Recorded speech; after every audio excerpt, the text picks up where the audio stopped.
அனைத்து கட்சி கூட்டத்தினுடைய தலைவர், தமிழகத்தின் முதலமைச்சர், அருமை சகோதரர் மாண்புமிகு தளபதி ஸ்டாலின் அவர்களே, வணக்கம். தொகுதி மறுசீரமைப்பு தென்னிந்திய மாநிலங்களுக்கு மிகவும் பாதகத்தை ஏற்படுத்தும் சாத்தியக்கூறுகள் அதிகம்.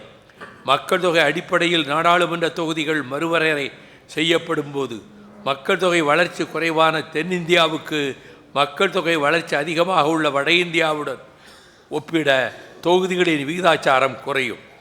பாஜக ஆதரவு பசுவளைய மாநிலங்களில் கவுபெல்ட் இருக்கும் தொகுதிகளின் எண்ணிக்கை அதிகரிக்கும். இன்று கலந்து கொண்ட அனைத்து அரசியல் கட்சிகளும் மிக பொறுப்போடு இதிலே பங்கேற்றிருக்கின்றன. இனிமேல் வருகிற காலத்தில் வராத கட்சிகளும் கூட வருவதற்கு முயற்சிக்க வேண்டும். மாநிலத்துக்குள்ளே தானே கட்சி நடத்துகிறார்கள். ஆகவே இந்த முயற்சியை முழுக்க மறுமலர்ச்சி திராவிட முன்னேற்றக் கழகம் முதலமைச்சருடைய நடவடிக்கைகளை வரவேற்கிறது.